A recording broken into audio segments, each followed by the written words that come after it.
साथियों, आज एक और सत्य कहानी वेद व्यास जी का जन्म लेके आई हूँ। राजा उपरिचर एक महान प्रतापी राजा था। वह बड़ा धर्मात्मा और बड़ा सत्यवती था। उसने अपने तप से देवराज इंद्र को प्रसन्न करके एक विमान और न सूखने वाली सुंदर माला प्राप्त की थी। वह माला धारण करके विमान पर बैठकर आकाश में भ्रमण किया करता था। उसे आखेट का बड़ा चाव था। वह प्रायः वनों में आखेट के लिए जाया करता था। उपरिचर की रानी का नाम गिरिका था। गिरिका भी बड़ी सुंदर और पवित्र हृदय वाली थी। वह अपने पति को प्रेम तो करती ही थी, ईश्वर के प्रति भी बड़ी आस्था थी। निरंतर भजन और चिंतन में लगी रहती थी। एक बार गिरिका ऋतुमती हुई। 3 दिनों के बाद जब वह शुद्ध हुई तो उपरिचर के साथ रमण करने से पूर्व ही वन में आखेट के लिए चला गया। राजा आखेट के लिए चला गया, लेकिन उसका ध्यान रानी के साथ रमण करने की ही ओर लगा हुआ था। दोपहर का समय था। राजा वन में एक अशोक वृक्ष के नीचे बैठा हुआ था। शीतल और सुगंधित हवा चल रही थी। मृदुल स्वरों में पक्षी गान कर रहे थे। राजा का ध्यान रानी की ओर चला गया। वह रमण के संबंध में मन ही मन सोचने लगा। राजा कामोत्तुर हो उठा।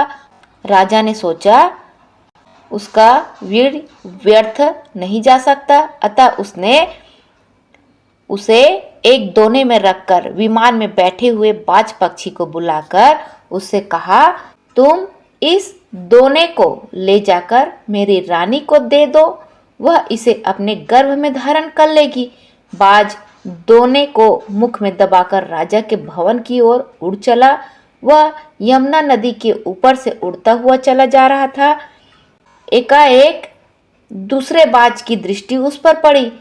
उसने सोचा यह अपने मुख में खाने की कोई वस्तु दबाए हुए है, अतः उसने उस बाज पर आक्रमण कर दिया।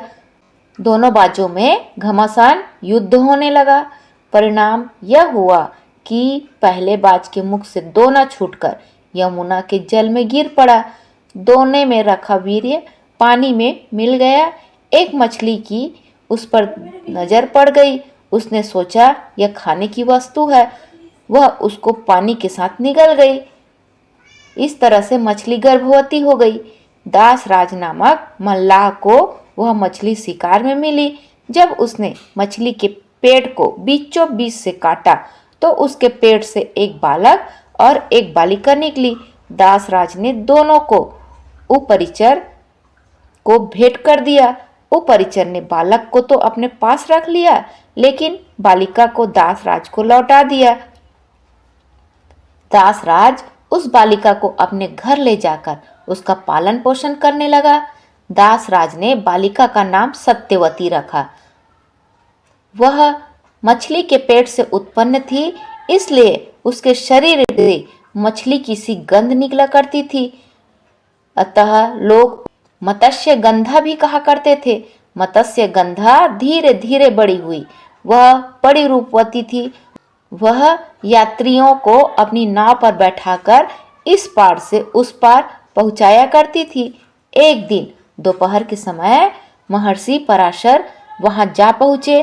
वे मत्स्य गंधा को देखकर उस पर मुग्ध हो गए। उन्होंने उससे कहा, सुंदरी, तुम्हें अपूर्व सुख मिलेगा।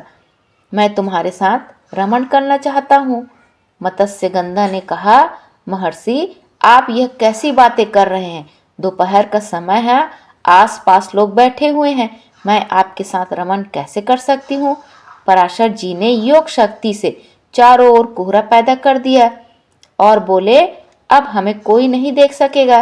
मत्स्य गंधा फिर बोली, महर्षि, मैं कुमारी हूँ, पिता की आज्ञा के अधीन हूँ। आपके साथ रमण करने में मेरा कौमार्य नष्ट हो जाएगा। मैं समाज में लांछित बन जाऊंगी। पराशर जी ने उत्तर दिया, तुम चिंता मत करो, मुझसे रमण करने के बाद ही भी तुम्हारा कौमार्य बना रहेगा।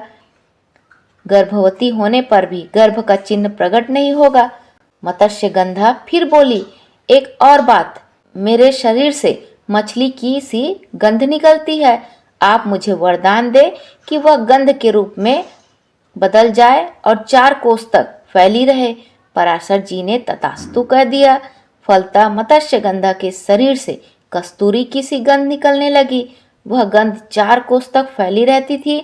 अतः अब वह योजन गंधा भी कहीं जाने लगी। पराशर जी ने मत्स्यगंधा के साथ रमण किया।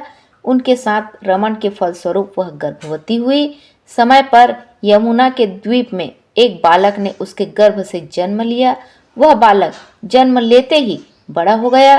वह तप करने के लिए वन में चला गया। वही बालक जगत में वेद व्यास जी के नाम से प्रसिद्ध हुआ। वेद व्यास जी का पूरा नाम कृष्ण द्वैपायन वेद व्यास था। वे श्याम वर्ण के थे, इसलिए उनका नाम कृष्ण पड़ा। वे 2 द्वीपों के बीच में पैदा हुए थे, इसलिए द्वैपायन कहे जाते थे। वेदों के पंडित होने से वेद व्यास कहे जाते थे। वेद व्यास जी अमर हैं। वे आज भी धरती पर विद्यमान हैं और किसी किसी को दर्शन देकर कृतार्थ करते हैं।